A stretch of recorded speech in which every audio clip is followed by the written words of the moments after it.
City Hall. We call this meeting to order, and we'll ask that the invocation be led by Mr. Lupegar. We can all stand.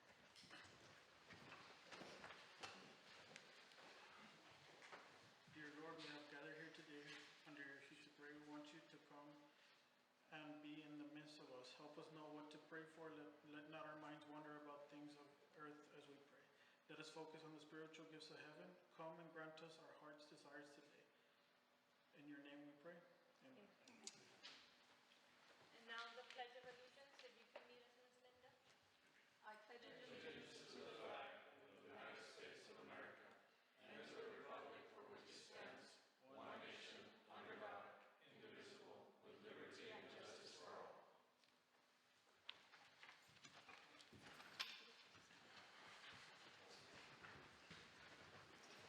I will now ask that roll call be conducted by our City Secretary, Angela Solis. Okay. Linda Guillen, She is absent. Linda Davila, Present. Jose Guadalupe Garza, Present. Mario Mendez, Present. David Reina, Present.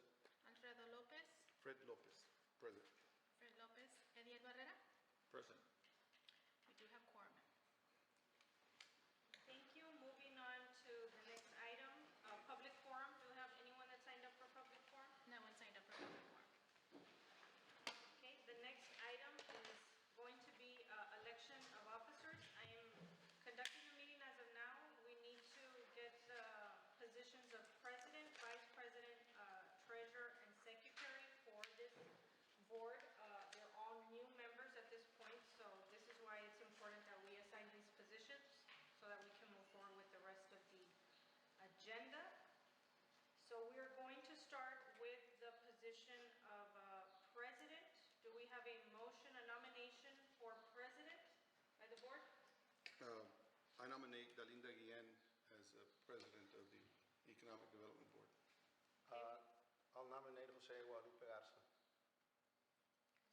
So on the floor, we have a motion, a nomination, for Jose Guadalupe Garza and another one for Dalinda Guillen. We'll start with the first one. Is there a second for Dalinda Guillen? I second that. Okay, we'll take it for a majority vote. All those in favor for Dalinda Guillen, say aye. Aye. We have three. Okay, do we have a motion by Mr. Reina? Yeah. Correct, for Lupe Garza. Is there a second? I'll second it. Second by Linda. All those in favor signify by saying aye. Aye. There's 1, 2, 3 as well.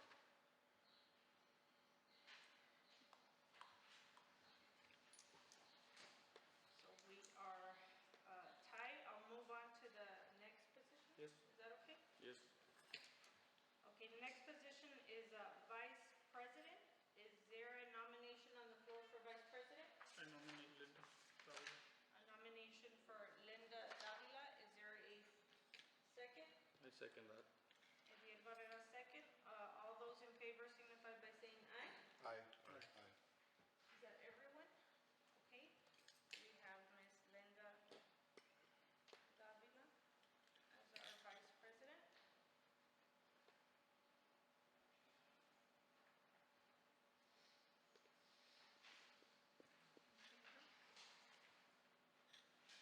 Okay, next position is treasurer. Is there a nomination for treasurer by this board? I I nominate Mario Mendez. Mario Mendez. Is there a second for Mr. Mendez? Second that motion. Okay, all those in favor signify by saying aye. Aye. Unanimous, Linda? Yes. Unanimous for treasurer. Mr. Mario Mendez.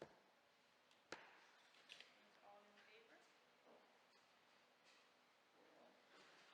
Okay, now for the secretary position, is there a nomination on the floor for the secretary position?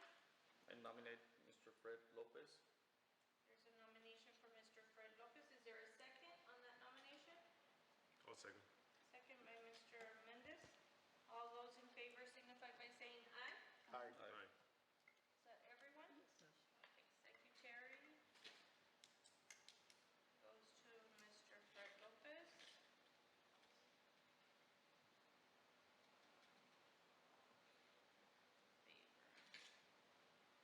Mr. Salazar, would we go back to do the president? We're at a tie, or do we wait for the next meeting when all the members can be present? I know we're down one, and that individual's not able to vote at this time. Right, so what you would do is you'd either somebody can either renominate, you could open it up, and it seems like it's going to be a tie, or whoever nominated could say, you know what, I withdraw my nomination. That's one of the options. The other option, of course, is to wait till the full board is here so that there wouldn't be a tie. So that's why boards are 7, so in case. But you could proceed with the vice president taking over the meeting. Yes. That's perfectly fine. Are we comfortable with that? I'm okay with that. Do you want to open it again? Yes, I would say so. Maybe. I don't know if it gets split, because right now we're 6 members. The only other one, the nomination is Mr. Garza. Do you withdraw?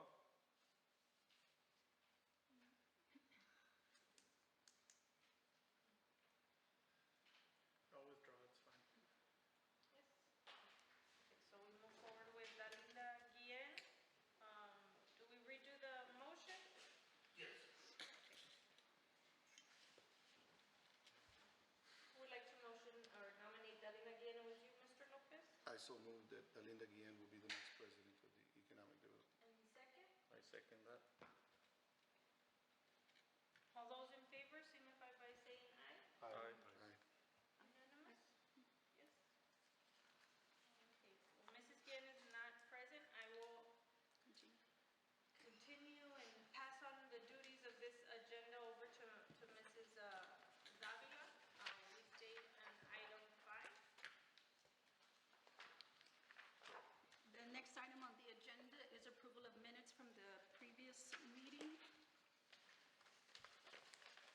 Did everyone get to go over the minutes? No.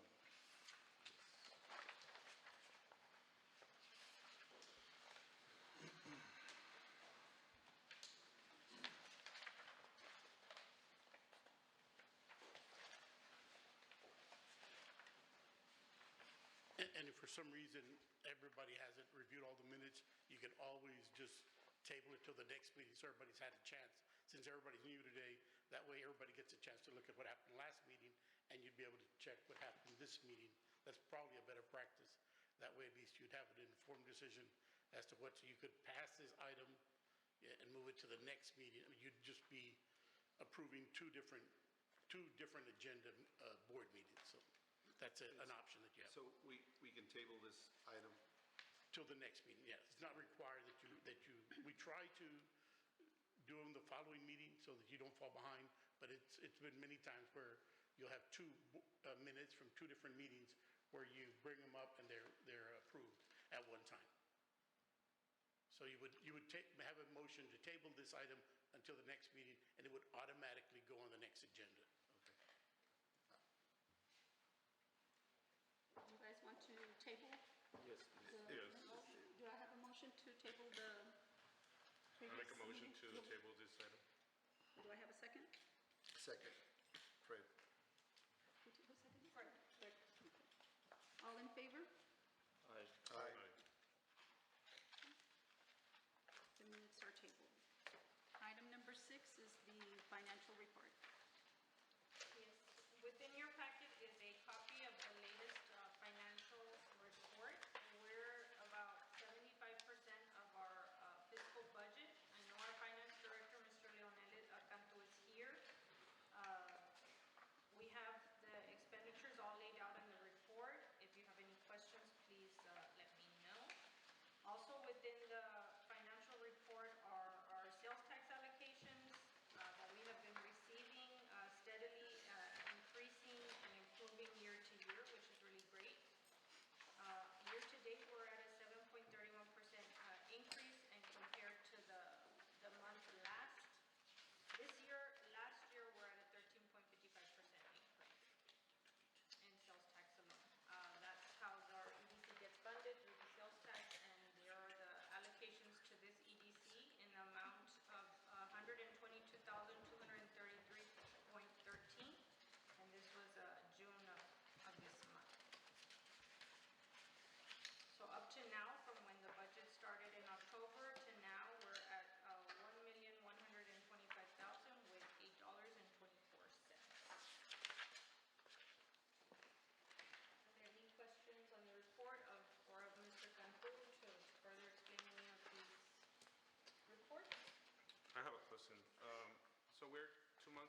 money? On the allocations, yeah, we received the tax, sales taxes for 2 months behind, that's correct, yeah.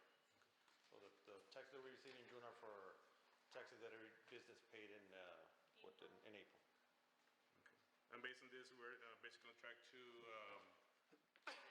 bless you. Thank you. We're on track with the proposed revenues for the fiscal year? Yeah, we proposed a 6% increase from last year, we're at 7%, so we're doing okay.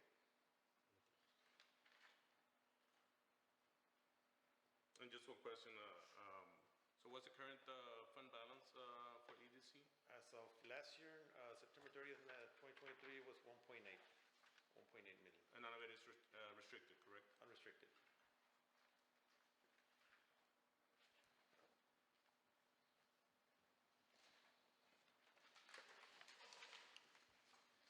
Also within the budget, you'll see, we also manage the Main Street program, that has its own separate budget as well. So we have our EDC budget and also the Main Street.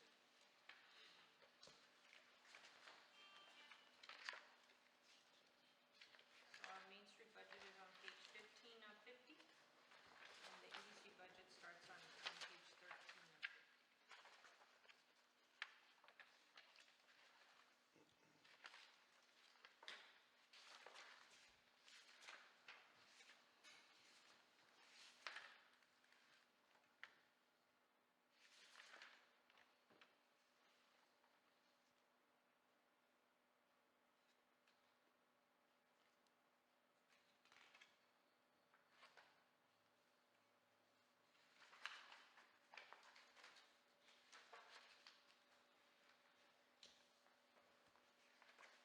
How many departments are under the Main Street? Main Street is its own department under EDC. Okay. Employees, we have one Main Street coordinator, and we have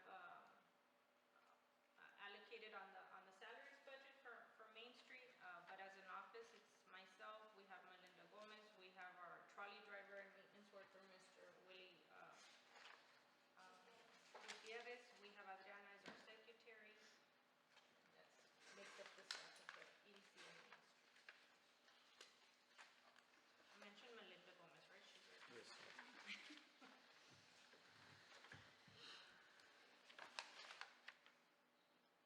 And I guess just another question, sorry. On page 42, Okay.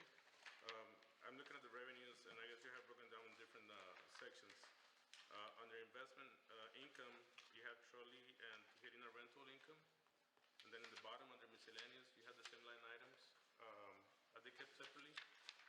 If it's miscellaneous, yeah, but I'm not looking at that report, I didn't get a print of that one, but anything else that falls, also either sales taxes or, do you have an amount for the miscellaneous? Is there an amount there for miscellaneous? Yes, under the miscellaneous, I guess there was a budgeted amount. There's no activity for the year. And then under investment income, for the Tijerina, there's some revenues for the year. Okay, well, the investment income is all the interest that we're making. So we keep our monies over at the Logic account, gives us a little bit more interest than the local banks. So, and it's been making a good amount of income, both on the EDC and the general fund accounts.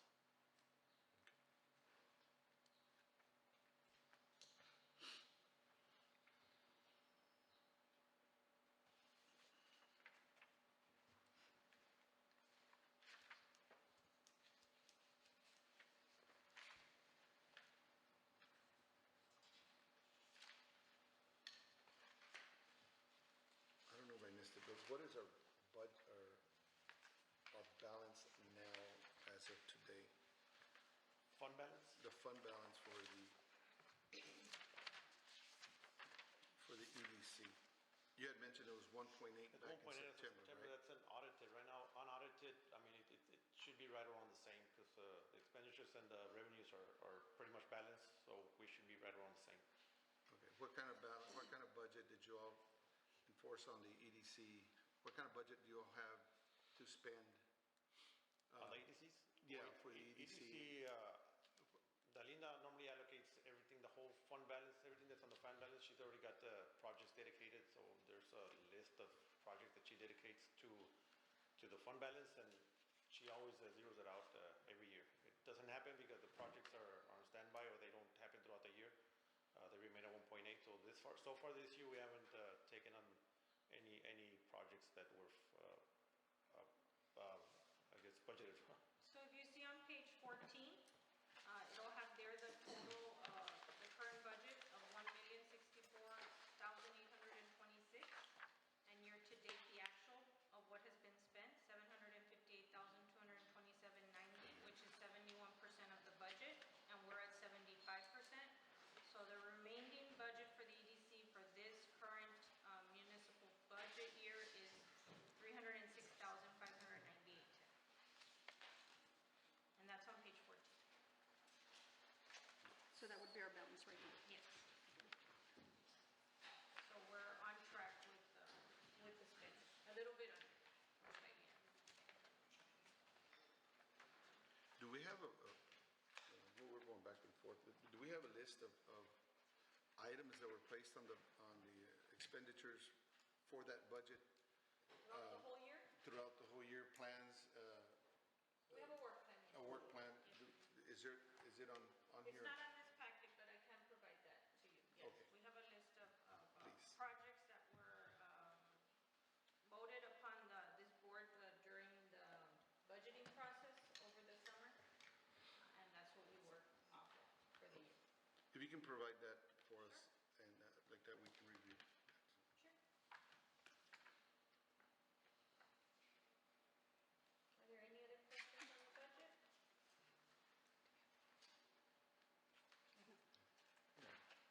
I mean, this is based on This is information. sales tax. So, Mr. Cantu, on the sales tax, I'm looking at the sales tax revenues that were for the past years. And right now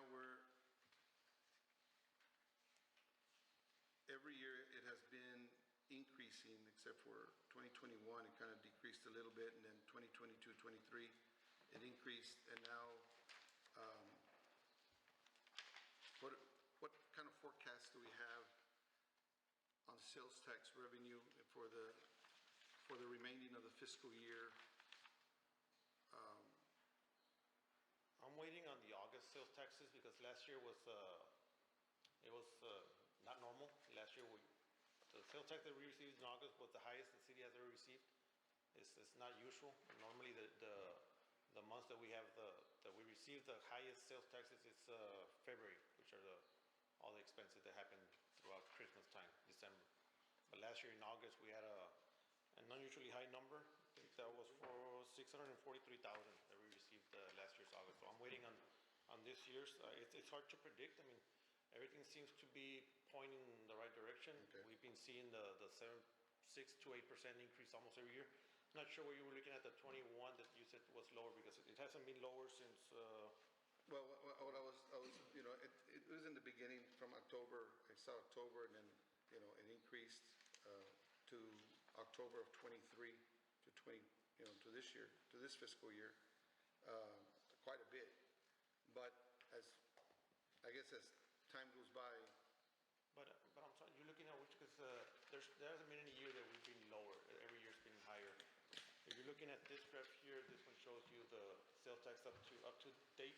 Page 17 in your Yeah, packet. you can see this one. I'm looking at the 18. I'm looking at annual. The annual growth.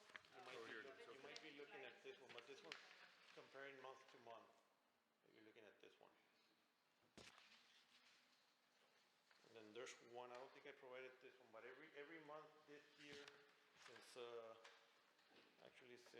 August of last year, every month we've received the highest amount of sales taxes for that particular month. So August of last year, like I said, 643,000, that was the highest ever for an August. September was 447, that was the highest that we've ever had for September. 426 for October, highest that we've ever had for October. 482 for November. 444 for December. 509 in January. 637 in February. That's the month that we normally receive the highest sales taxes. But like I said, last year's August was abnormally high. Hopefully it remains remains the same way this year. I mean, I'm not sure what happened last year in June that we received such high taxes in August, but hopefully it remains the same. But it's hard to predict. I mean, but so far it's been minimum of 6 to 8% increase every month. Okay, good. Okay.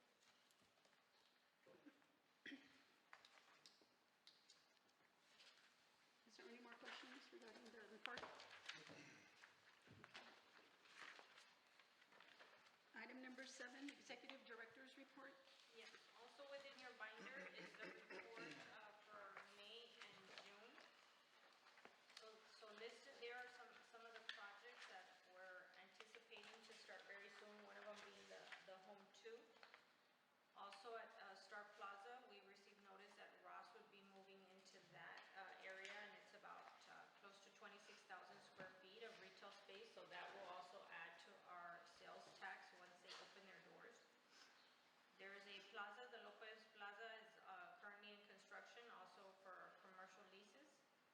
Our public safety building has been moving along, and we expect substantial completion by July 31st. I know they're working really hard on that. We published a bid for a drainage project, and we received 3 bidders. That will be coming up soon, possibly in the next meeting, to award a bid to get that work completed for the project, and that will wrap up the off-site utility work needed for this subdivision. That property behind the public safety building belongs to the EDC, so we can work together on ideas on how we want to market that space. That property was reverted back to the EDC from the Correct. school district? Yes. Okay. So there's an opportunity there for some investment and recruitment of businesses in that area. We're working with the developer in that area, Mr. Troy Backman, to see what he's planning for the surrounding areas. Up to now, they've discussed industrial, some industrial buildings being put around there, so it'd be an opportunity for us to either add to that or, again, something that accompanies well the public safety building. There's also a project which is the Los Velas Road improvement. If you're familiar with the area of the Los Pinos Hardware, this is the road that runs right alongside that side property. We're pending some utilities, utility pole in the corner to be moved so that that project can be rebid. We worked with the engineers on doing a full overlay of that road, including what's going to be extended. Part of the build of Los Pinos was through our planning department is they asked that they improve that road, and Los Pinos came to the EDC for assistance to pave that road. So that's how we're assisting Los Pinos. Ms. Hernandez, before you continue, I have a question, or maybe we can put it just to discuss it with the board members. You just mentioned that probably some industrial wants to go to that area? Around that area. Around that area, okay. Now, do we have any other industrial buildings in our community? There is an area by the bridge. They're working on an industrial area there. They've already set up some warehousing, and there is some outside around the county. Obviously, we have Rolesa and some others, but there's also a property further down 755, not within city limits, but we've spoken to the owners. They're also interested in doing some industrial there because of the location of 755. And when you say industrial, you mean just warehouses or cold storages? Either or. Either or, okay. But this is just my opinion, and this is based on conversations that I've had with several community members. That plaza, St. Ives, yes, it was meant to be for commercial, right? And I mean, everything's suited. Not the place was always intended for industrial, and Right I recall that, Mr. Lopez. Well, I was not here, but my question here is that something that that will benefit that plaza to have industrial trailers and a lot of traffic to service them correctly, if knowing that there's a hotel next door, it's a restaurants, having an industrial and trailers your opinion on that, and that's something that we need to take into consideration, maybe bring it up and come up with something, solutions, and give opportunities to maybe move them farther and have everything ready in one place. I would say that is at the discretion of the developer. He has asked if this EDC or the city was interested in purchasing the property around the public safety building at some point, because there where the public safety building is situated, all of that was supposed to be industrial as well. That phase 3, that's the latter phase. So the front end of 83 has the restaurants. The second phase, just north of Rattler Drive, was for the retail, and then further behind that was going to be for the industrial. 9 acres was deeded to the EDC in that area. And it was used for... Because we're gonna continue growing our community, so if we finish that and it's almost complete, then the next commercial thing will have to pass the industrial, basically. In that area, for that particular Yes. area, yes. But The there is- industrial park behind the retail stores, and we were deeded 9 acres, but there's more property behind, and that's what she's saying, that the developer, if the city wants to buy the rest, and he can develop it too. And you're right, you know, if we end up bringing in some type of warehousing, cold storage, dry storage, 18-wheel traffic, it's a direct connection to FM 755 that takes us out north to Corpus, San Antonio, where it needs to go. But you're right, it is going to become a clustered. It's going to be, you know, too crowded in that area. But in the fact that we don't know what kind of industry wants to come in or what they want to do. I know that there's a gentleman here that he's building a dry storage on the proposed loop for 755 to connect. It's right in that area, right next to Sam Bell's property. There's a dry storage or cold storage, either or. And that's where really we had talked about before about maybe that would be perfect because they come in, you know, Right away through the from point of entry and it's right there. But you do bring up a good point that if box stores start coming up and start building, if the developer starts building and starts renting or starts selling property to retail, you know, it'll probably become something that's not gonna look too good, but it's really, we really need to look at that area. And that's why I bring it up. I have his master plan actually for, this was the plan. It hasn't been subdivided for that yet, has it? No. Aquí está todo este lote, acá es esto.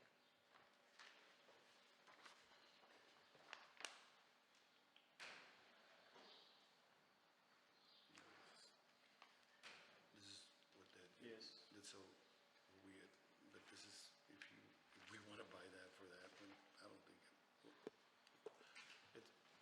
it could be brought up for discussion. It could be brought up for discussion.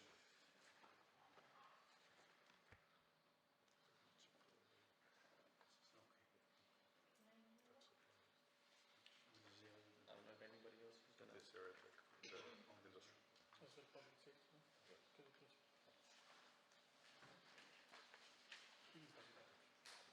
But in that essence, I guess, you know, we can further discuss that and see what we want to do with that property. Yes.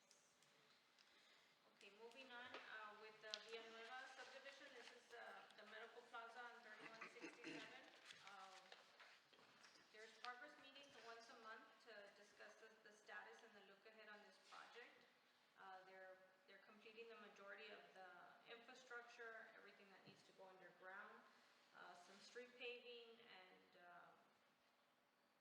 and drainage work is still needing to be done, but that's not until they install the electrical, some more of the draining and things like that. They are working with AP. I met with Mr. Lee Jones yesterday to get what they need out there for that development. That's also in the process of review our 4 building plans for the site, and those are going through our planning department for review. The Texas Regional Bank, we also, through the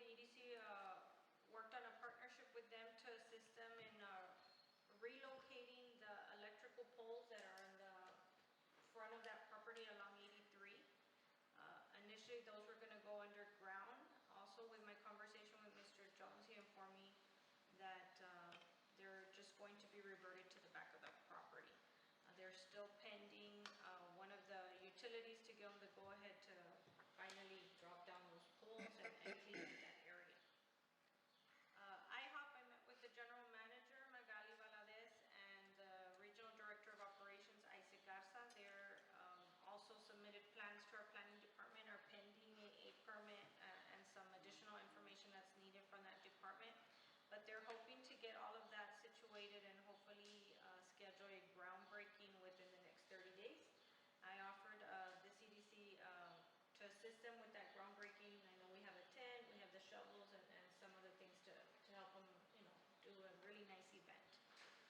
Also, I know it came out recently on social media, but there'll be a second McDonald's, and this will be close to the stripes right on 3167 and 83.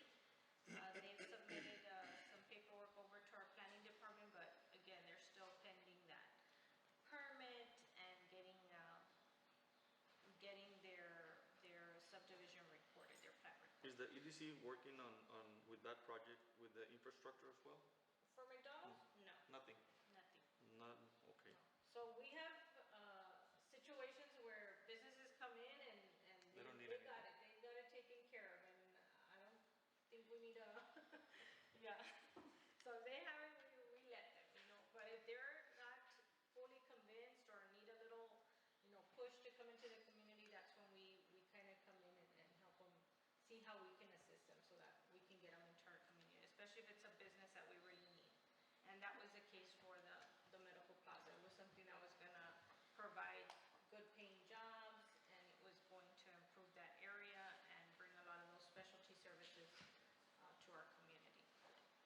Also, Ms. Beas is working with the Texas Community Development Block Grant application, and this is a downtown revitalization grant. Up to $500,000 is the award. Our match would be $50,000, and this is to improve the walkability of our downtown. We're focusing on Britain Avenue. We have a lot of events there, such as our market and our Grito en el Kiosco and countless events, and even the community uses that area, and there's no way to access the kiosk. There's no ramps in that area for anyone who's handicapped, so we want to make those improvements to that area through this grant. And also looking at other areas down Main and 2nd Street where we need to do some improvements to the sidewalk. There's some businesses that have staircases that are not. The electrical outlets. I've noticed on those days, community members have generators, you know, So at some with point smoke everywhere. Yeah, so at some point they ran all that electrical work, and it got damaged through the ants and some other issues there. They've gone into repair, but it's a constant need to repair, so definitely needs some total upgrades. Something that's going to resist any attack on ants or weather or any other force of nature, so that we can continue to. Or maybe something major. Maybe we can have does the EDC have any equipment? Like generators, like, no? No, like those big lights, reflectors?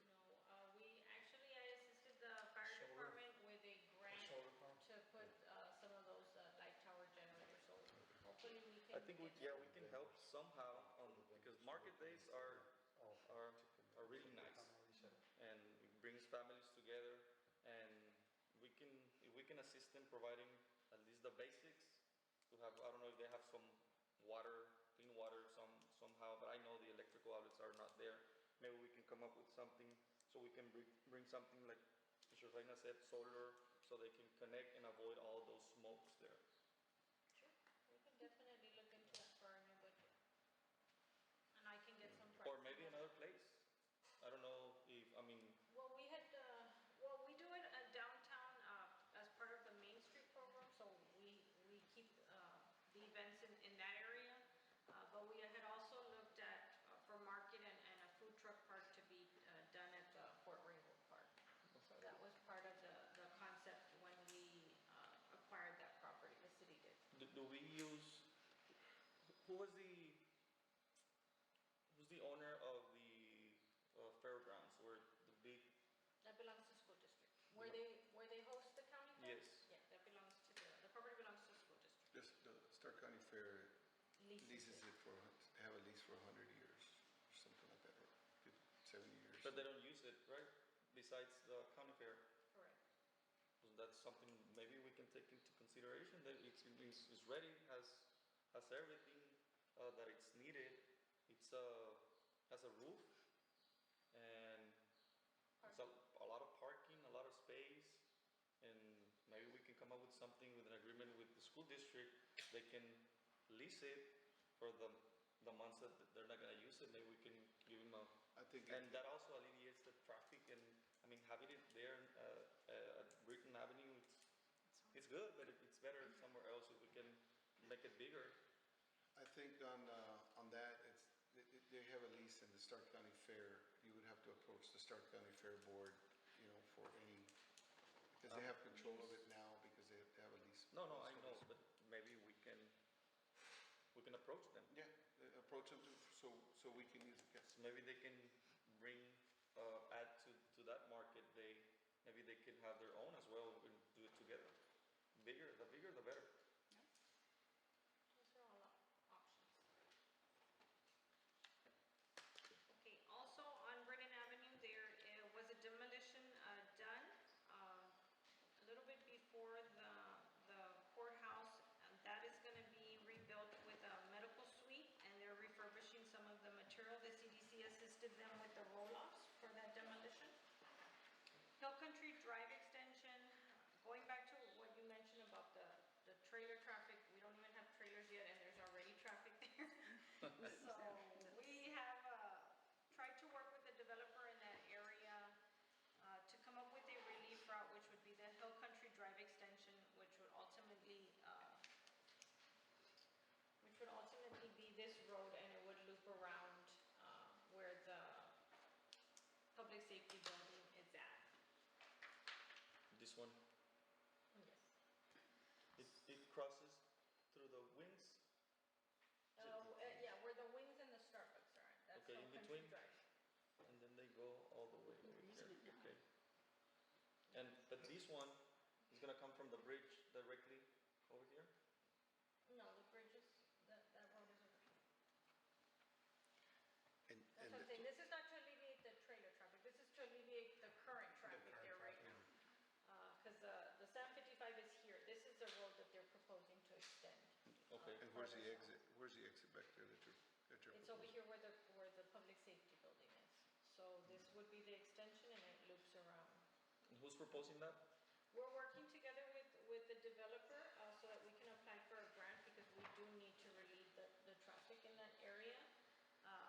So at this point, But it has to cross, it crosses, oh. this road is already here, Yes. okay, and so is this. This is Rattler Drive. It's the This traffic that's property on Highway belongs 3. to the city, and these are the 13 acres that the IHOP is developing. And you're proposing that road for what traffic? For the traffic that backs up currently. So this is Due to where the the light, McAllen, to the McAllen is intersection. coming, right? So they're trying to get out, you know, because this is where it kind of bottlenecks, They're at the light. right on this line. Yeah, the light. But like, let's say from, if they're coming from here, it's gonna be very hard for them to cross. Yes. That's gonna be another problem. It's just the westbound traffic, so they can cut off and go into 755. Yeah, so that you can go about your, Instead of waiting for the light, just exactly. trying to do a shortcut.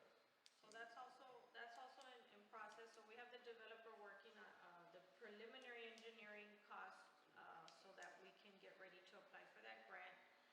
However, he did mention a need for some sewer connections around the property, and we need to verify if that's something that can be applied for with this grant or not. Okay. Okay, so just giving you all an update on that. We'll put that up for discussion. Also, we've been working for the past couple of months with Amazon to finalize negotiations to assign a pod. They're looking for an area to have a pod for deliveries. It's not a big warehouse, or Amazon is not going into town, so I don't want to give off that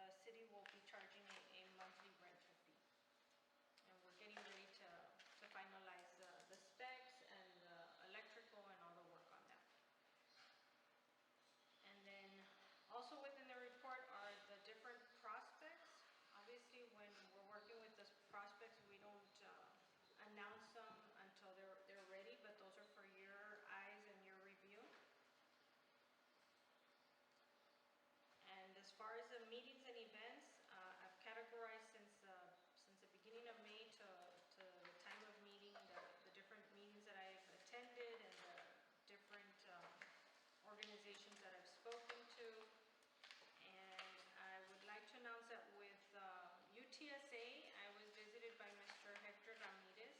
He's with the Minority Business Development Agency, and they're looking at bringing in a no-cost technical assistance and business advising for small businesses, and wanting to work with this EDC to have some of those workshops for some of these business owners. We also discussed the need for the industrial government bidding.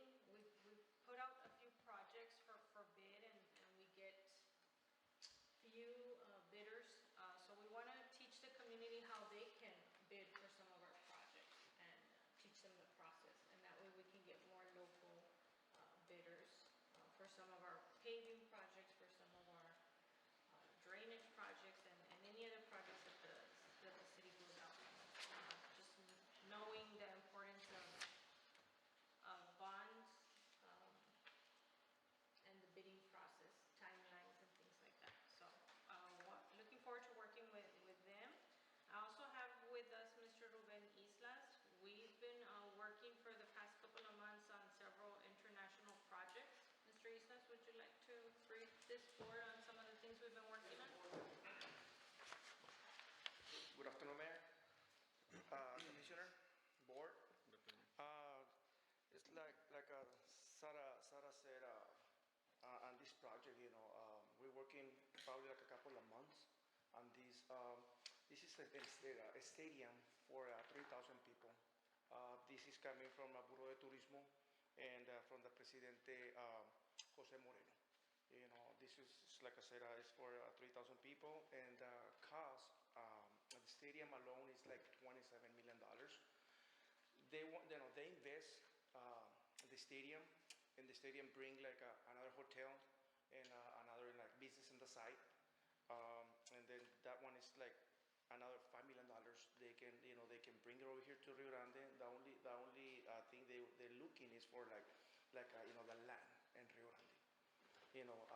Provided by the city or by the EDC. And they're looking at about 15 acres. And what property are you looking at? Any property, like they're looking for 12 acres. 12 acres. There are 12 acres around Rio Grande City. Have they done something similar in other communities? Yes, they're going to start building. They're going to start another stadium in the Eleman. The only reason on this one is a Liga Mundial number 8. They're going to start building in Mexico like 15 new stadiums. They're going to provide. They have investors around the world, and then they're looking, like I said, to invest in different areas, especially like in Rio Grande. They're thinking like small towns. It's like attract more people around this area, because we don't have like McAllen. They have like big stadiums, but in this area they're looking like at the border, bringing more people over here, and then they're going to bring more teams around the world to come over here and play in Rio Grande City. Yeah, my question was, have they done a stadium this similar somewhere? Oh, I'm sorry, I didn't hear that. They have in Mexico and Cancun. They're going to start building like slowly, but I'm saying like they have like 2 stadiums.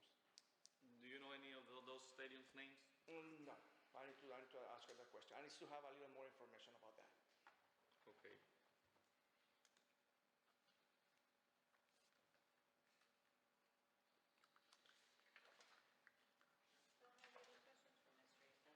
Thank you, Mr. Islas. Thank you. Thank you. That will be great. If that happens, that will be great. Yeah, like I said, the only thing they're looking is for like a space and town, and then like they come over here, starting like building. And they did supply us with a video rendering of what they're You doing. don't have to be. Yeah, I do have the rendering. Oh, okay. So with our Main Street program, we had, during the month of May, our historic preservation dinner, the Fallen Hero ceremony. We just had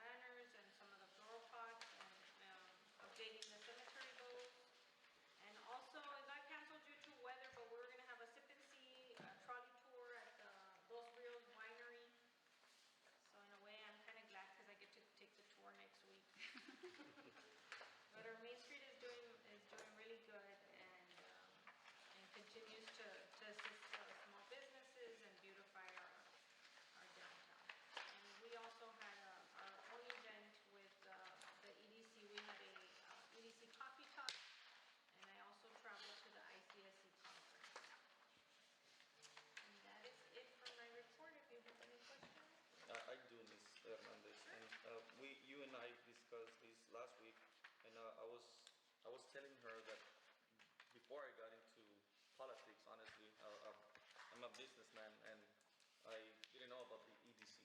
It's kind of something that, in my opinion, has been not too much out there for maybe the lack of promotion, and we were discussing some ideas to make it more accessible and for businesses to use the EDC for help. There's a lot of money here, there's a lot of assistance that we can help out, but like any other business, if you don't promote yourself, you cannot help. In my opinion, I've opened several businesses and I've never come to the EDC for help, and maybe that could have helped me. So we were discussing some ideas, and you brought up some of them. I don't know if you want to share them with the rest of the board members. Yes, sure. So we talked about finding new and interesting ways for us to market the EDC. I know in the past they've had an incentive application for some of these larger businesses that are bringing, tons of jobs and tons of sales tax revenue, but we do have a lot of mom and pop shop businesses that also need assistance. We do it through the Main Street program through our facade grant, but I know we felt that we needed to extend those borders and offer grant programs for other small businesses outside of the downtown, so dedicating some funds for that would assist. Also, we talked about having a YouTube channel where we could promote some of these small businesses, so we give them an opportunity to share some of the work that they do. And I felt we have different workshops through different organizations, and I feel that we need to better tailor some of these workshops to help people find jobs, teach them basic things that could improve their finances, such as learning how to become a notary. That's not something that's fairly difficult, but it's something that's highly sought after. Also having different trade shows where we would showcase different construction companies, so a builder's expo, a hunting expo, a insurance expo, different kinds of expos where people could really showcase their businesses and connect them to customers. And I think we talked about having a newsletter printed and either put on the paper or situated in a few of the local restaurants to also further promote ourselves. We used to have the newsletter go out every so often. We would also go to, during the Winter Texans, when they would come down, we would go to several Winter Texan festivals or whatever, and and try to bring the Winter Texans down to Rio Grande. And for the locals, we did have facade grants. We did have so they can apply, so they can help. We used to help them with with like a one-stop shop out of the UTRGV, which they can come down here and they can discuss with the future entrepreneur on what they need to do to start their business. And through the EDC, we were able to we were able to fund some of those startup businesses, but in a very making sure that they did get started, because there's a lot of businesses, there's a lot of people that want to start a business but don't know how to run a business. So they'll start the business, they'll get a loan, they'll get everything, and then they don't know how. So one-stop shop in UTRGV, I think it still exists, I'm not sure, but they teach them that. And then we used to have courses, or they used to come and talk about sales tax, talk about payroll taxes, talk about all that good stuff for those businesses.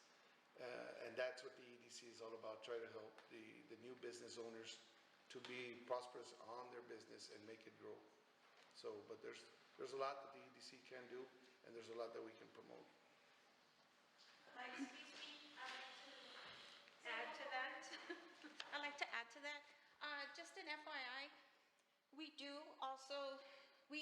a quarterly newsletter and a monthly one. The monthly one, we share all the webinars that UT, RGV, SBDC does.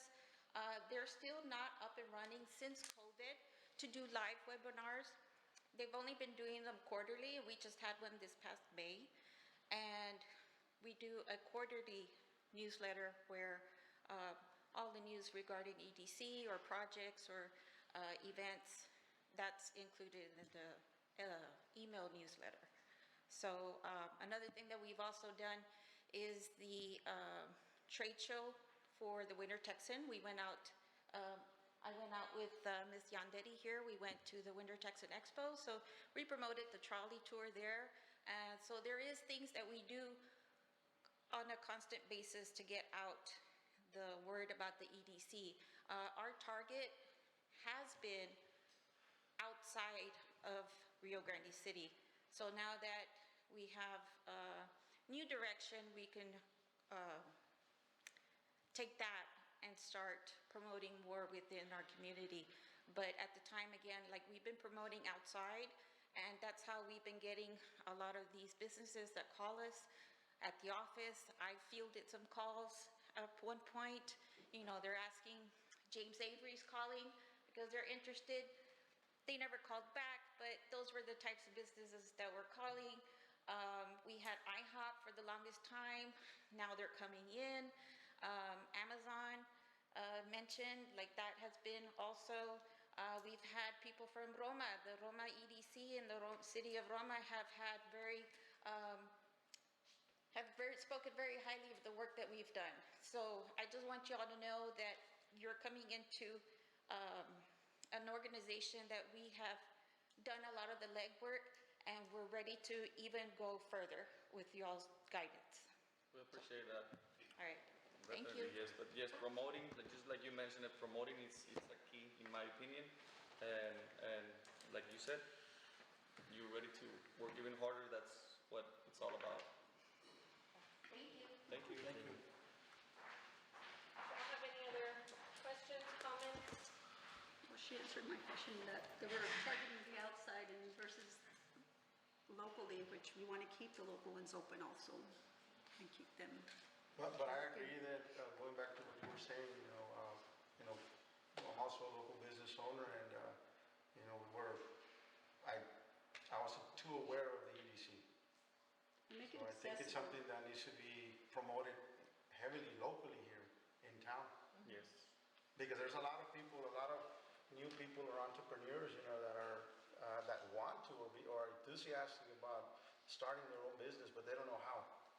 Because it can be overwhelming. So, That's the one-stop shop out of Yeah. UTRGV that can help them. Yeah, I like that idea, the one-stop shop. Bottom line of the EDC is to bring down our unemployment rate.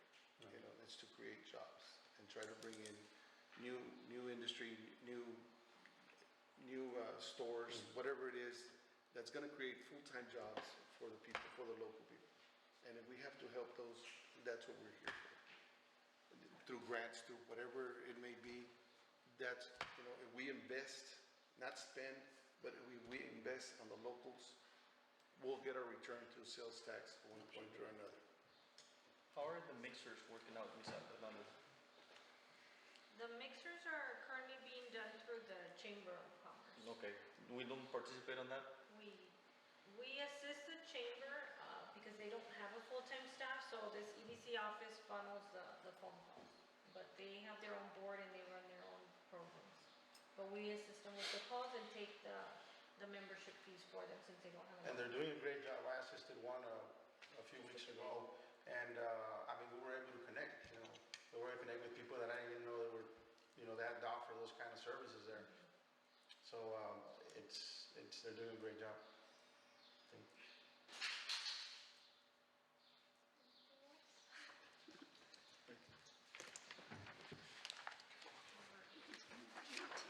Okay, the next item is presentation by legal. Good afternoon, and for those of you who don't know me, I think I've met everybody except for Mr. Lopez. My name is Baltasar Salazar, and I've been with the EDC now for about a year and a half.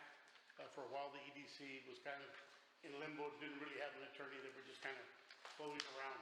But I have been with the EDC, so I welcome everybody, and I wanted to remind Ms. Hernandez that we need to do the numbering. Yes, I know. Make sure we do that before we leave. Okay. But the question is, now that you're a board member, now the state, the way EDC gets funded is when people pay their sales tax, they pay it to the comptroller's office. And then the comptroller, after a couple of months, sends it to the EDC. So that's how we get funded. So now the comptroller requires that you do a training as an EDC member. So they have and I put it in your packet, it's at page 39. You don't have to look at it, it's on there, it's digital, and I have it, and Ms. Hernandez has it. But basically now they require that you do a training within 90 days of having taken your oath, which now you're a board member, so now you've got 3 months. They offer, the comptroller offers it because they want to know, they want you to know, one, how you're getting your money, and then two, how can you spend it? You know, because there's a lot of ideas, and so that's the key of it. So, and then if you don't do it within 90 days, and we can ask for waivers, then the comptroller's office can fine us up to $1,000 a month for each official who has not done it. The trainings are normally in San Antonio, Houston, or Austin. The EDC picks up the tab, to have you travel there, will pay for your enrollment, because they don't do it for free. But that's one thing. So once you, if you have a chance, just make sure you let Ms. Hernandez know, because you do need to get that training. And then once you finish it, they'll give you a certificate of completion, and we're required by law, again, the comptroller requires us to have that in the secretary, the EDC secretary's, I think it's Ms. Torres, in her archive. So we have to have that in there. That's number one. So now the second part, so I wanted to tell you that the other two trainings that you are required to have now, the state makes these requirements, is you have to have a training on Public Information Act. Somebody says, hey, I want to see the contract for Mr. Salazar. Is it privileged? No, it's not. I'm a vendor. They want to see the salary of Ms. Hernandez. Well, that's not privileged either. All of the monies that are paid by public funds are pretty much open, okay? What projects are you working on? Unless they're pending, like we're going to discuss some items in executive session, then of course those we don't release until after they've either come to fruition and we've started them or they didn't work out. But the comptroller now, the state requires, actually the Attorney General requires us to do the Public Information Act, the Open Records Act, and they require you to take the Open Meetings Act training. Those are both online, so you can go online, do it. They're pretty fascinating because I think sometimes you see the meetings from the outside, but now you see it from the inside out. It's a little bit different. And the Open Meetings Act has to do with having how many members, quorums, what's recorded, what's not recorded. Fortunately, we have a pretty good staff here that puts everything online, and so that's really good. So those are probably the three things: the training, open meetings, the Open Meetings Act, Texas Open Meetings Act, and then the public information training that you need to take within 90 days. Now I'm going to come to the fun part, and I've put those there. They're on page 38 through 48, the websites where you get your training, and basically you click on, and part of it gets a little boring, part of it doesn't. The other two forms is you have the CIS, the conflict of interest. You're going to hear this over and over, and I've represented school districts before, and people get in trouble with one thing: they do not fill out the conflict of interest form. So now, as a board member, you are required to do the CIS. The CIS is the one that I'm going to look at, because there's a CIQ, it's a conflict of interest, and then there's a CIS. The CIS, you are required, every board member is required to do this. And if it's nothing, it's nothing. So what is a conflict of interest? And if you take nothing else from tonight's meeting, from my point, I would ask you to look at that and think about it, and then let us know sometime later. It's a conflict of interest. For example, Mr. Barrera, he just mentioned that he'd never heard, or it was not exposed that the EDC had availabilities of money. Maybe he would use them, maybe he's not. So the question is, can Mr. Barrera come and apply for EDC funds? And if that's okay with you, Mr. Barrera, that I use it. So the question is, can he? And the answer is yes, he can. The only thing he's got to do is, in here where it says name of local government officer, he puts his name, Ediel Barrera, office held, Commissioner, Rio Grande City, number 2, and then it says, name of vendor described, 7601. In other words, who is the vendor? He would put Regina Homes, right? And he would disclose it. And then he would say that that would be either he's accepted gifts or he's a corporate person, he's part of the corporation. Now, let's assume that Mr. Barrera were to come back in 30 days and say, I want to apply because I've got a client, not Mr. Barrera, but he has a client that wants to put up a new store, but they want funding for the drainage. They want funding for the electrical.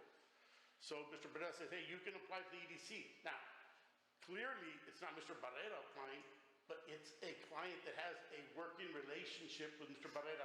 So then, at that point, when that person comes, then Mr. Barrera can fill out a new EDC, a new CIQ and say, I have a potential conflict. Now, what does that mean? That means that if that comes up before an agenda item number 1, you cannot discuss it.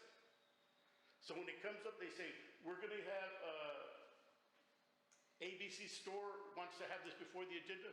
Mr. Barrera would say, I have a conflict, you don't say anything, but I'm going to abstain from that. So you walk out of the meeting to another office, and then you can't vote on it. You can't discuss and you can't vote on it. Once it's voted on, you come back.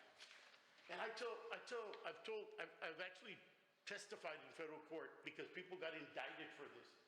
Why? Because they didn't disclose it, and then they discussed it, and then they voted for it. Like, this is conflicts 101. So, and it doesn't mean that you or your wife or your business partner can't do business with the EDC or can't do business with the city. On the opposite, you want them to do business with the city, right?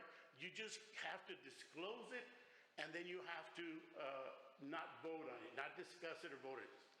So let's assume that, can I use it again, Mr. Barrera? Okay, so Mr. Barrera or the EDC is doing business with a company A. So that company A comes and comes in and they start doing business, and then 2 or 3 months later or a year later, one of the persons there says, hey, you know that I'm married to your sister, right? And Mr. Barrera's like, what do you mean? Well, I didn't know my cuñado was part of that. He never said it. He never said anything. So when you find out, when you are made aware of it, then you have 7 days in which to report it. Doesn't mean they can't do business. It just means that you got to disclose it. So from the time you knew, when you find out, you have the obligation to come and disclose it. So I tell board members this, if you haven't disclosed it, you know why? Because if I was on the board and one of my board members had a conflict, Mr. Salazar's brother-in-law is going to sell computers to the EDC. So I say, you know what, I'm going to abstain. Well, guess what? It's probably going to pass, because if one of your sisters or somebody that has either a working relationship or a family relationship, then you're probably going to vote for it because you know them. They're people. You want people to be successful. So where are the conflicts? You got to look at 2 things.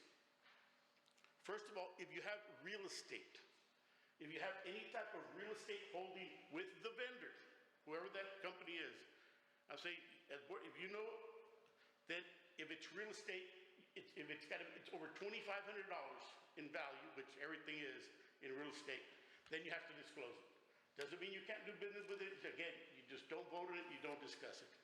The second one is if 10% of your gross income, if you do over 10% of your gross income, let's say you make $100,000, but you have a percentage in that ABC company, but you only have 5%. You're not required by law to do it. My recommendation, disclose it. Even if it's understood, why go through that trouble? It's not worth the federal indictment. It's not worth the state indictment. That's where people, I think sometimes, the thought is that, because I'm on the board, now my family and my friends can't do business. Al contrario, we want them to come do business, but we're going to stay away from the details. So I do need to disclose that. So that's the first, the CIS. That's the one that pertains to you. If you're not sure, now the other question is gifts. Okay, so you say, we went to South Padre Island to go have lunch with the attorney for the school district, okay? Social gatherings and gifts like that, having lunch with someone, as long as that vendor's with you, is okay. You don't have to disclose that. If Baltasar gives you a check and says, hey, this check is for $1,000, you know, helping your son for education or daughter, then that could be a problem. Then you can still do it, but you gotta write it down there as you put date accepted, June the 10th, 2024, description of gift, $1,000 gift to my son. Doesn't say it's illegal. All you gotta do is disclose it, okay? Again, disclose, not sure, call me and ask me, or call Ms. Hernandez and send it to me, or call me directly, and I'll tell you. I'm always gonna tell you, disclose it. It's not worth it. So there's social gatherings, there's gifts. Now, if you're related, okay? Let's say, Mr. Mendez, let's say your brother-in-law, okay? Your brother-in-law said, hey, you know, we've been hunting, you know, years and years, and I want to give you a rifle to go kill that, you know, prize deer, okay? And the rifle's worth $1,000 or $2,000, okay? Do you have to report that? And the answer is no, because you have an established family relationship, okay? So you don't have to disclose that. Well, what if he's your business partner from prior? The rule says you don't have to disclose it because you already had the existing relationship. For example, like, our mayor, you know, he's an attorney, right? If I had cases with him, if I had cases prior to today with him, then I wouldn't have to disclose it. But I would, just because it makes it a lot more transparent. So that's on gifts, so be careful. If somebody says, oh, we want to invite you and your wife to the Maná concert. They're gonna be playing in McAllen. You as a board member can go, don't be shy to go. But they have to be there, the vendor has to be with you. They can't just say, hey, here's 6 tickets, take your family and enjoy. Go to Schlitterbahn or go to, that's illegal.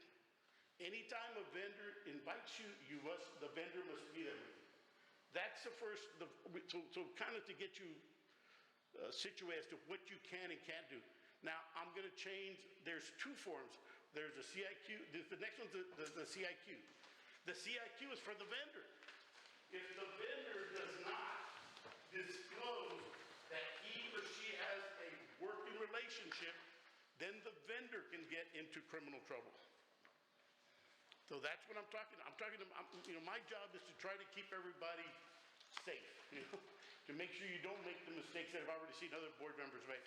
So this one is a form that has to be filled out by the vendor, by ABC company that does business with Mr. Barrera. Says, you know what? I know Mr. Barrera because he's my builder, and so I'm telling you that, you know, I've worked with him before, or now, worked with him before, or I have a business relationship, or my brother-in-law is part of that company. I just found out, but that brother-in-law has to disclose it if in fact you need it. Now, the other part is on the disclosures. Just make sure that you do it timely, and you turn it in. In this case, it would be with the EDC secretary. Either, I think it's Ms. Torres, she's the official EDC secretary. So we keep them there, okay? They last for 1 year. So you have to reevaluate, you know, who do I do business with? And the smaller the community, the more conflicts you're gonna have. Doesn't mean it's corruption. Doesn't mean it's illegal. It just means that it's a small community and there's only so many plumbers in Rio Grande. So you're gonna have a relationship of some kind. So the other part that I guess that's the 2 parts that I thought were probably the most important, that you are required to, and so are they. I will tell you the other part is, the exception. May I use you again, Mr. Barrera, with your permission? I make a check to Mr. Barrera for $500 for his campaign. Or in this case, you all are appointed, so you don't have to worry about that.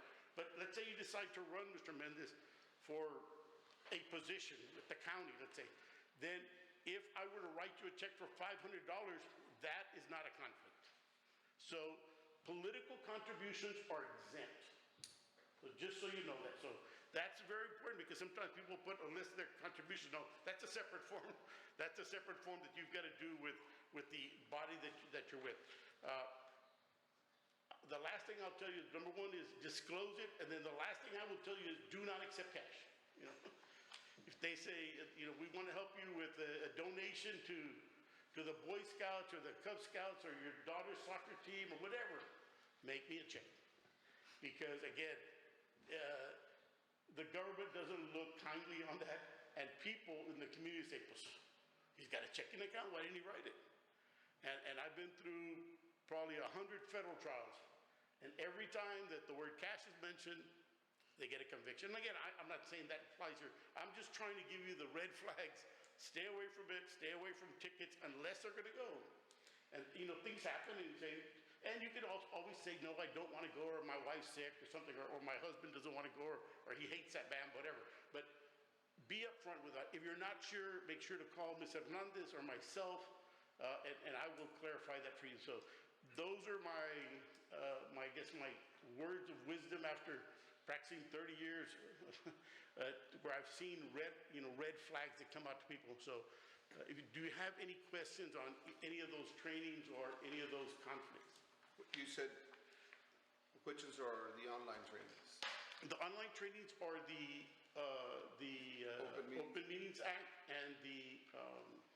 Do they have expiration on the Open Meetings Act? No, they don't. You've already taken it? It should be good? It should be good, but what I would do, Mr. Lopez, is I would turn it back on, listen to it while you're having some popcorn at home, and then when you finish, get the certification and then send it to me. That way, but now the EDC has a 2-year statute of limitation. So the EDC does have 2 years. So you've got to take it every 2 years. The other thing that you're required is the administrator for the EDC is required to do the training, which I believe she's doing right. I registered. I have already done the training. It's a 1-week training. Ours is different. And then the city attorney, the clerk or the city secretary is also required to do the training. I will tell you, they also have, the comptroller's office has some trainings in Edinburgh or McAllen. They have them like every 2 months or so. They are great. I mean, they tell you from the beginning, this is where you spend the money, this is where it goes, it's where it comes back, and these are the projects that you can work on. And it's an eye-opener. I got a lot out of just the comptrollers. It's a 1-day training, and it's really good. And of course, just let... Sales tax workshop, right? Yeah, the sales tax. That one is very good because it's kind of a summary of everything else. But, so if I don't have, do you have any questions or anything else? I do recommend that on our agenda, before we go into public forum, after we do roll call and find a quorum, we should add a line item saying this is a time for any conflict of interest of any items on the agenda, to where if anybody has any conflict of any item, speak up now and we can move forward. Instead of waiting to get to that agenda item, and we don't want to discuss that agenda item without having that reminder of conflict. So we can add that line item on there before we go into public forum. If anybody has any conflict in any line item in this agenda, speak now and then fill out the information. That's an excellent recommendation, Mr. Lopez. I've never heard that one, but that's good. Because what happens is you get into the meeting and you're looking and this, and then by the time you know it, oh, what happened to item 15? Oh, we already approved it. Oh, I forgot to abstain. So that's a very good extra check on there. So, is there anything else? No, well,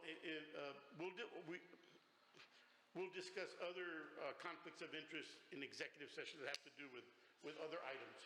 Okay, thank you. Thank you. Okay. Moving on to item number 9, presentation, Silly Dog Food Truck Park. Yes, we have the owners here.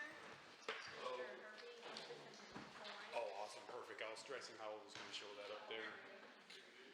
Where are the samples? There we go. Hello, everyone. Is that a conflict of interest? Good afternoon.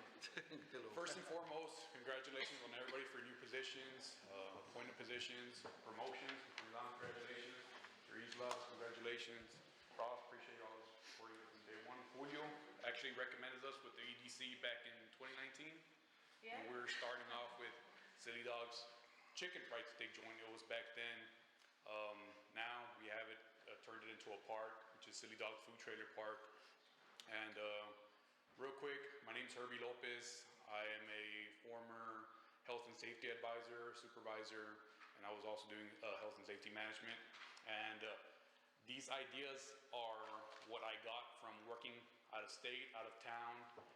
Every time I see a place, let's say for example, California, outskirts of Austin, Boston, South Carolina, all these ideas I've grabbed from other places and brought them here in Rio. I have a lot of people, a lot of friends, bashing on Rio. Rio's lame, Rio doesn't have this, Rio doesn't have that. I don't say, well, then get out of here. I say, what can we do to improve it? What can we bring? So this is one of the things here. If you want to go ahead and... So yeah, we were established back in 2019 when we were Silly Dog's Chicken Fried Steak Joint. Now we are Silly Dog's Food Trailer Park, and we are located at 1820 Beaumont Street, Rio Grande City. We're locally owned, operated by tax-paid residents, and located in a fast-developing area, and the intention to bring something new and exciting to Rio Grande City.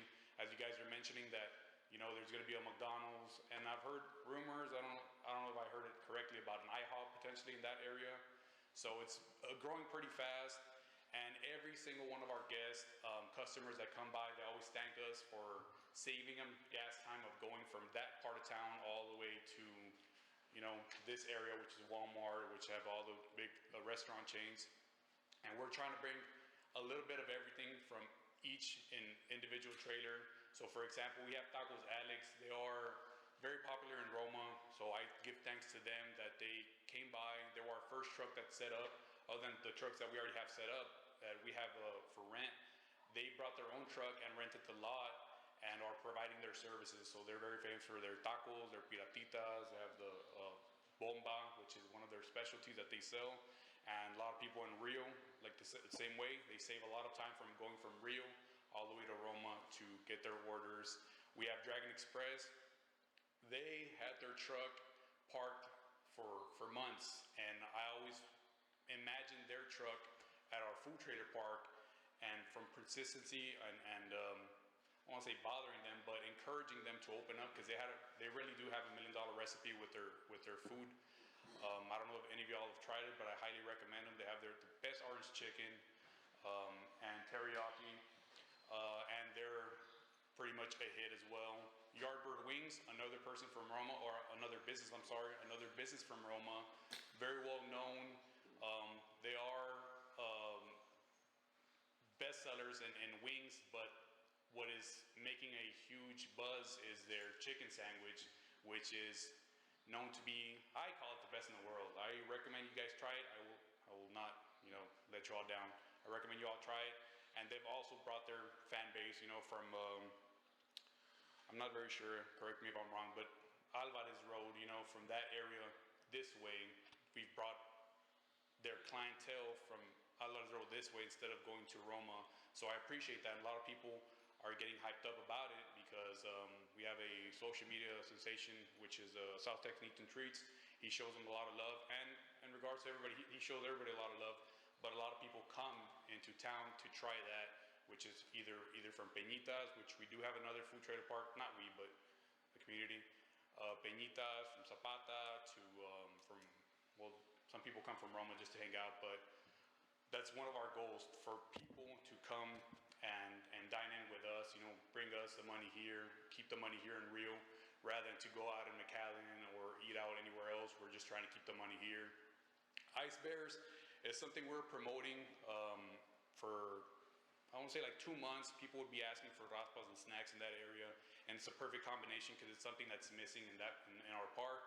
So we brought Ice Bears, which we serve raspas, snacks, aguas frescas, and that's one of our biggest hits right now, the aguas frescas. So also best in the world. I recommend y'all to try it. And coming soon in July, I think we're projecting to open up for July 6th. We were planning on July 4th, but I was encouraging our tenants to move it to the weekend, as a lot of people barbecue and go out of town on 4th of July, and I didn't want to discourage their grand opening for them to think it was a flop, and in reality, just people are at home, you know, with their families in the 4th of July. So we're going to be having Cotino's barbecue, also the best. I just can't wait for you guys to try it. All these tenants, before they move in, they give me a sample of what they have, and you know, we approve it. And some point, you know, I mean, we either approve it or give them words of encouragement of what to improve, because the last thing we want to do is promote, you know, food that is not, you know, good. So thankfully, we're doing pretty good. Here's a quick video of an example of one of our tenants. These pineapple ninjas are very yeah, all so y'all can kind of get what I'm talking about. Yeah, you're not muted. What's going on, brothers and sisters? We're here at 1820 Beaumont, Rio Grande City for our first time ever at Silly Dog's Food Truck Park. Come on and have lunch with us. We'll be here all the way till dinner until food runs out. Come on, bring a family. Line's already here. We're serving already. Come get some food. Come get some food. Let's go. Island vibes, baby. He is Let's owner do it. of Pineapple Ninjas, one of the most famous in the world. Literally, he does events for F1, NASCAR, Rolling Stone. He does concerts. He has Eminem this year. So for him to be setting up at our park the way it is, because I consider it 30%. It's not really as extravagant as other places as y'all can see. Here's a view of the park. Right now, if y'all go take a look at it, it's just muddy. You know, we're trying to fix our parking lot problem, just putting some nice slabs of concrete, you know, improve it. I don't know if we can see. So in the far left and this side here, get a laser pointer. So in this far left here, we have Yardbirds. That one right there, the one that looks like a bus, which is turned into Ice Bears. We have a Dragon Express right there. We have our restroom and our storage room there in the middle. We have our up-and-coming Cotino's barbecue right there and Taco Alex right there. And they're going to be setting up here. So what we're trying to do is bring a variety of different foods. A lot of people have been setting up or not wanting to set up for Mexican food, you know, more Mexican food. And it's already been 4 food trucks that I've rejected because I'm trying to have it as diverse as possible by selling different foods. This whole food trailer park and the food truck industry in general has been growing here in Rio, if it hasn't been already big. We have names like, I know right across Lax is a really nice place. It's Tacos Rio. We have Señor Barbas by the new Border Hardware. We have Rick's Tacos, as y'all see it all the time. So here we're trying to give everybody an opportunity to be the best of the best rather than tacos. We're selling tacos here. Here's our competitor right next door. Everybody's going to be selling different items. So our next item that we're looking for, as we already have barbecue, we're looking for somebody to sell sweets and desserts or seafood, especially seafood. We're planning on meal preps, anything that's different from what we have. That way they don't compete with each other. That way we can promote them as being the best of the best because they are. These Pineapple Ninjas, what I like about them is that they brought their own fan base from all the way from South Padre Island, from Austin. People came by just to try them out here. You know, they make the travel and he has a lot of support, so that's what I like. And that's what I'm trying to do, just bring everybody from across Texas. I've worked, you know, from West Texas to the Dallas area, Sulphur Springs, Houston area. And all those people that I've met are projected to come to our grand opening, you know, and that's what I like, that not only are we pushing them to come for our grand opening and try our food, I'm recommending them to places to visit here in Rio. I like this town of Fredericksburg, you know, it's over there in West Texas, and that's something that Rio Grande has a lot of potential to be, you know, like a Fredericksburg, and we're just trying to have a plan for them to come or why to visit here and then expand everywhere else. If you want to go ahead and play the video, he is promoting his business and come check out, which is Pineapple Ninjas. You can go ahead and... So that's our view there. That's what we have right now. What's going on, brothers and sisters? We're here at 1820 Beaumont, Rio Grande City for our first time ever at Silly Dog's Food Truck Park. Come on and have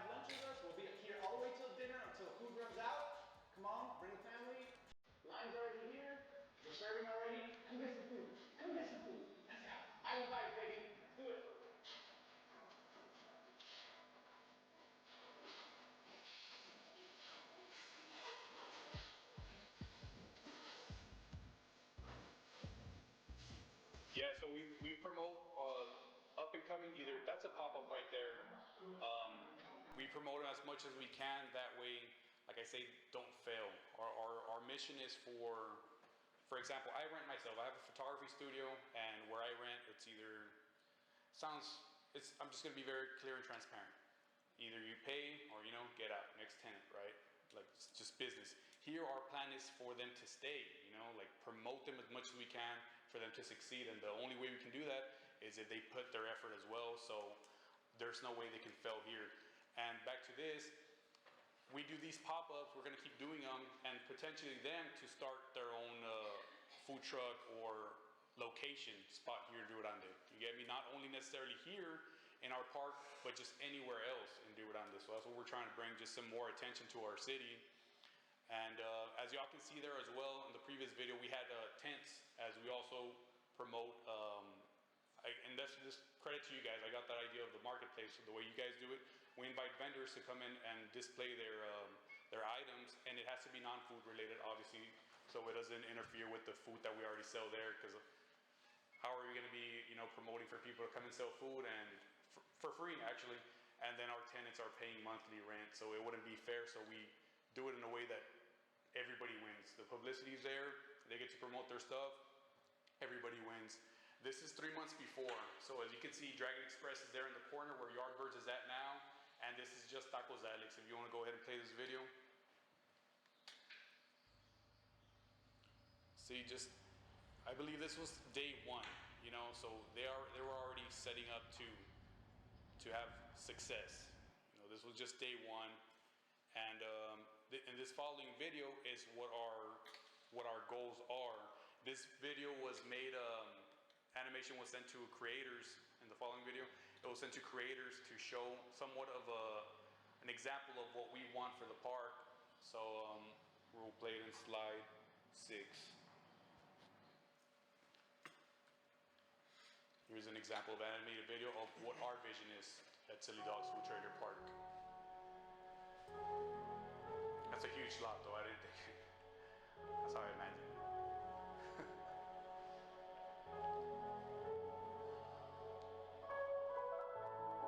See, a nice sidewalk rather than stumbling on rocks the way we have it, something you want to take your family to. It's very family oriented. We have 2 kids ourselves, one's about to be 4 in July, and our 1-year-old is going to be 2 in November. So we want to have a place where it's, family friendly. Like if you're in your own barbecue and you're in your backyard, everybody's just relaxed, nobody getting rowdy, nobody, going above and beyond, just relaxed, and everybody just feels comfortable where they're at. I'm trying to have it into, like, for example, where the parents can have fun and the kids can have fun. And so I already mentioned all this. If you want to get to the next, before I continue, any questions for now? Questions? Good. So again, our vision is adding more diverse food trailers to our project and increasing parking via a second lot. So as I mentioned, we need seafood, pastries, hot dogs and burgers, sandwich, meal preps, etc. So for example, one of our goals right now as well is for hot dogs and burgers. Pretty sure all of y'all love Starlight Burgers. I love them.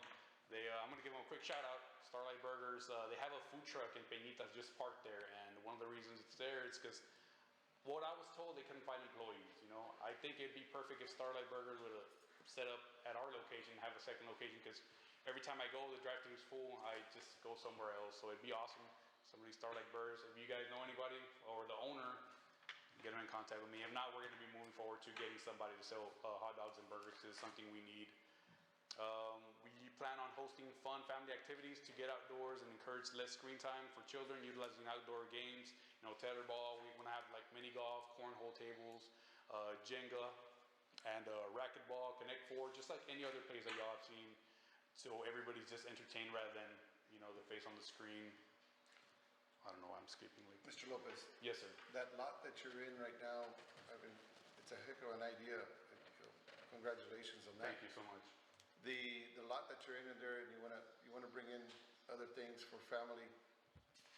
The lot next to it, is that yours also, or Yes, sir. We recently purchased that lot, and it's for the success of the trucks that are there itself, because it was getting overflown with parking. And the last thing I wanted to do is for our guests to be blocking driveways, people complaining about us. So me and my wife took the initiative of purchasing the lot across, and we are planning on doing a crosswalk, and eventually that whole area will be a parking lot. So it slowed us down a bit on our investment of how we wanted to make Silly Dogs look, because we had to slow down in purchasing that lot. Me and my wife were brainstorming on, did we really just buy this for a parking lot, And so it is what it is, but we've been brainstorming, and we are planning in the future, and I'll probably be back then, potential drive-in theater. You know what I mean? It's a huge size. It's a huge lot, so I think something like that would be perfect, as people will get their food and come back to their vehicles and watch a movie, play sports, pay-per-view fights, playoff games, classical movies, because I do not know the steps on getting new releases like the theaters, but those are potential plans. But for now, back to the topic, we purchased that land across for parking, as we need it the most.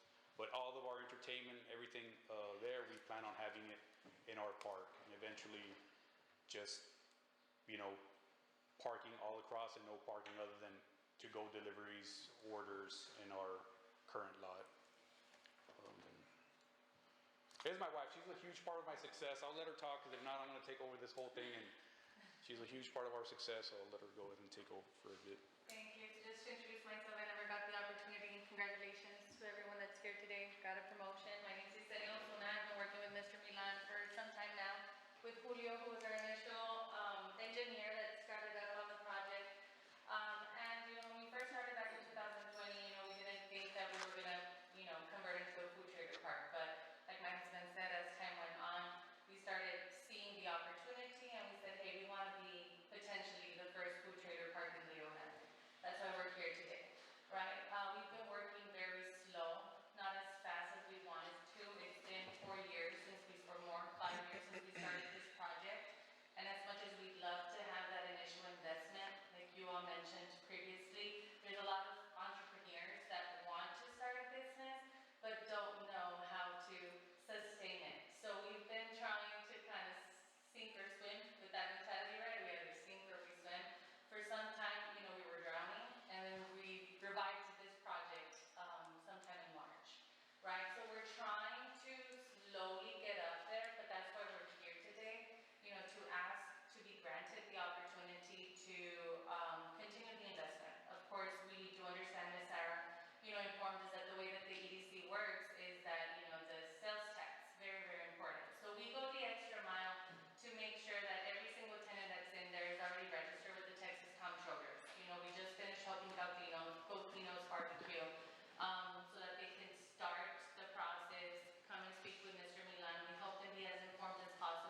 want to complete that initial project that we had started with Mr. Milan.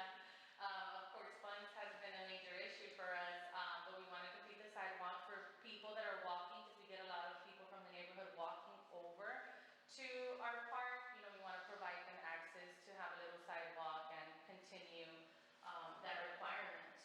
We also do understand it's a requirement to have, you know, handicap parking, having people that are, you know, need that accessible, to have the opportunity to have the rails and to be more accessible for them. So this was a quote about $14,000.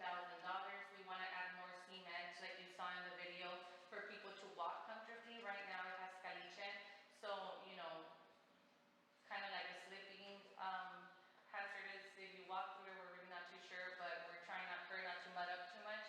But at the same time, we want people to go home with, you know, clean feet, not, you know, llenos de caliche. It happens to me often. And we want to add the entertainment, the games, the TVs. You know, that's for like football season. It's coming up in August. We would love to be able to show the games out there, the NBA games. That's an extra $1,000. The restroom storage improvements. We would love to have a men's, a gentleman's, and a ladies' restroom. And at the same time, add a little bit more storage. The storage room that we have, so we currently have male and female restroom, just one. And then we have the storage room. We would love to expand the storage, because in a food truck, you know, Tacos Alex, for example, has told us he's generating more sales inside this food truck than he is in his Roma location, right? So, you know, storage becomes an issue at some certain point where we're like, okay, hey, we have the storage room, you can put your stuff in there. Now we have other tenants with the same issues, so we want to expand the storage room to allow them the opportunity to hold, you know, any other pantry items that they may need to sustain their business needs daily. And then the electricity and the parking light poles, so we want to continue further, you know, lighting up the area, getting more visibility to the area, the parking lot that we just purchased across the street también, so that way it's not too dark for the people that do park out there. The total amount that we are potentially asking for is $68,000 to complete this project, and that's not including potential future operating food trucks, because we do have to invest each time to like get the plumbing done, to run the plumbing from, you know, one side of town to the other side of town, wherever they're going to be stationed, and the electricity as well. So there's still a lot of things that we're working on, but these are the things that we compiled, or the quotes that we compiled for you guys today. And then in the next slide, you know, it's just questions. If you guys do have any questions. I do. Yes, of course. You have five food trucks there. Yes, correct. How many employees does each food truck, how many do they employ every day? They're all different. For example, Yardbirds has an average of 4 employees in the truck. Ice Bears has all the time, not an average, just 2 employees. Dragon Express has 3 employees, and Cotino's is planning on having 3 employees to 4 employees as well. And Tacos Alex has 4 to 3 employees alternating, especially in the busy days. So Thursday, Fridays, and Saturdays, they move to 4. My next question is, Thursday, Friday, and Saturday is the only time that they're open, or do they open during the week? That is when people show up the most and dine in there. We are open throughout the whole week. Everybody sets their own schedule. Tacos Alex opens from, well, he's going to start opening from Tuesday to Sunday, and Mondays are going to be off. Just like Chick-fil-A days that they pick Sunday. It used to be Tuesdays on Tacos Alex, but we were in his ear, you know, encouraging him. You know, we started doing the Wing Wednesdays, you know, it was on Tuesdays, Taco Tuesdays, you know, so he's going to start doing Tuesdays through Sunday. Dragon Express, at the moment, they're already expanding to Wednesdays through Sunday from where they started from just Fridays and Saturdays, as well as Yardbird, Fridays and Saturdays. When the school starts, these are the average times right now. It's from 5 p.m. to 1 a.m., Friday, Saturday till 1 a.m., and during the weeks till 11 p.m. When school starts, they are planning on having a lunch schedule, you know, from opening from 10 a.m. to 3 p.m. or 2 p.m. And that's for everybody, because, you know, it's, you know, nobody wants to eat the same thing in those areas. So having this here is going to help them out a lot. Having diversity of food for clinics that we have out there, DPS, schools. I believe we have 5, which is General Sanchez, Veterans Middle School, IDEA, Early College, Ringo Middle School, our neighbors, the hospital, all those clinics, even Stripe employees themselves, they just come and eat. I mean, you can't eat the same thing every day, so they come and eat with us sometimes. So hopefully I answered your question. I just get too excited about it. No, it is. Congrats. Oh, appreciate it. Thank you. You guys are the perfect example of determination and a great vision for yourself, for others, and for our community. So for that, you impress me. Congrats, and hopefully you become the success that you want to become very soon, because I'm sure you will. I really, really like what your vision, and hopefully this EDC can help them somehow. Thank you so much. Appreciate that, Leo. Thank you, sir. Any other questions that you may have for us today? I'll be going today. You gotta go try it. I've never been there, so. Be ready to eat some right on your tacos there. Yeah, so right now they're doing pre-orders for the following day, so that's another reason about the business. It's for everybody, nobody likes to go out in the rain, but at the same time, just because you don't want to go out, sometimes your vehicle, gets a little dirty, are parked there, you can just see the tracks of people passing by when it gets wet, and when it dries up, it just looks terrible, so that's something we're trying to work on. And the last thing I want to do is shut down the businesses or for them to slow down, just because I feel like it's our responsibility to keep it, actively going, so. Well, I've tried the tacos, the Chinese, and the wings in there. Nice. I haven't had the wings because they're always I sold haven't out. tried the polar bear. I know the wings get sold out. Right away. I've tried the tacos. That's all. It's the other way, it's on the other side of town. Yeah, it's right by the water there. Yeah, so and just to tell you all a bit of more of ideas that we have, so there at the kiosk, when we were barely starting it up, me and my wife were just out of excitement, new business owners, sometimes we would dance. And not that I want to turn it into a dancing place, right, or anything, but I do plan on having like different events. Like Dragon Express had a good idea of, a bingo night. And well, my issue was sometimes just the wind, because you just see the napkins, so we're trying to work on something like that where the cars don't fly away. We're trying to have like date nights where an instructor comes and teaches couples how to dance country or cumbias or stuff like that, just to keep them busy, Our goal is just to always keep our tenants busy and people just enjoying the same fun, or not enjoying the same fun, but new fun, rather than it's always the same thing, so. All you need is an acoustic, someone playing an acoustic guitar, live music, for sure. a little bit here, and they'll. Yeah, that's what we're planning on doing, and the only reason I haven't pushed that too much, we do dream of having a live band one day there, but I want to have it already fully secure and nice, so people want to come back rather than. I mean, I love it. I can't complain, but I love it. But just sometimes I'm not satisfied with the way it is. That I just want people to, see it and feel that I want to come here again, rather than the mud or this and that, the parking issue.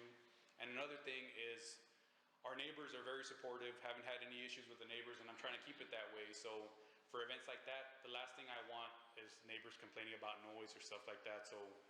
On the other side of the parking is when we do potentially plan on having, live bands or something like that in the future, hopefully next year.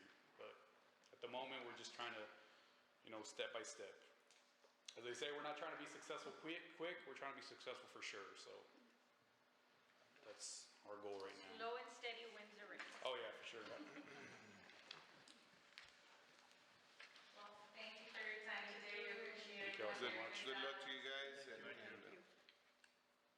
good luck. Thank you so Very much. nice presentation. Appreciate it. Thank you all so much. Okay, moving on to item number 10, executive session. Do I have to read it again? Okay, Chapter 551, the Texas Government Code, 551.071, consultation with attorney, Section 551.0 5.87, deliberation regarding economic development negotiation, Section 551.072, real estate, and Section 551.074, personal matters. For the record, 7:53. 53.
from executive session. It is 8:59.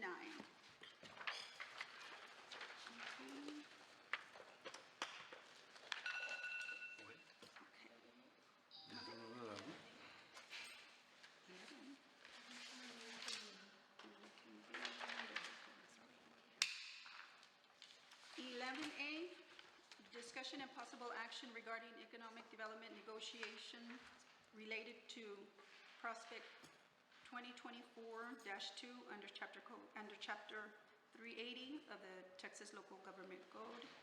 No action. Item 11B, discussion and possible action regarding economic development negotiation related to Prospect 2023-4 under Chapter 380 of the Texas Local Government Code. No action. Item 11C, discussion and possible action regarding economic development negotiations related to Prospect 2024-3 under Chapter 380 of the Texas Local Government Code. No action.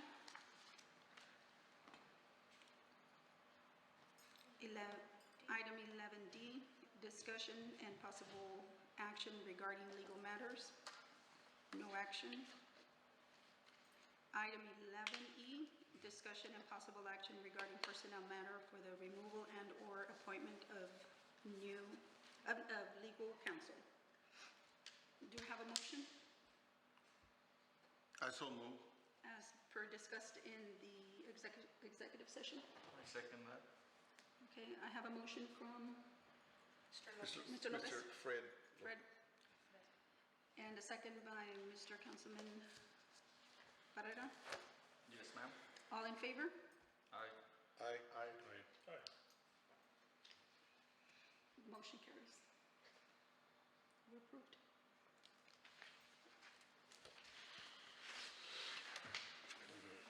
Okay, item 12, adjournment. I Do you so have a move. motion? I so move. Mr. Lopez, have a Second. second? Mr. Mendez?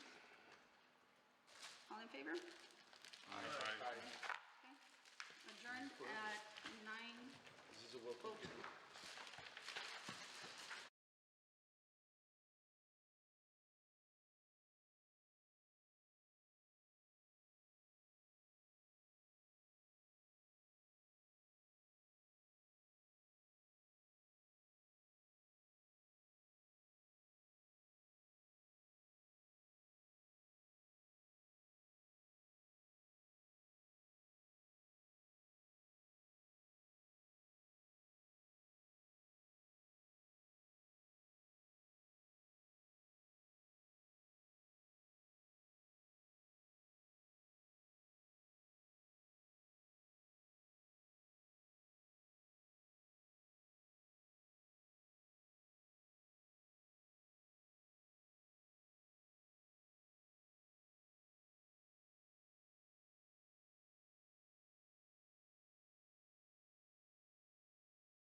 David Reyna.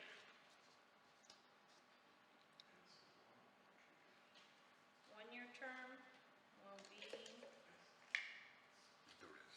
everyone else. Fred. It's Federico, right? It's Fred. Just, you can Fred put Fred. Lopez.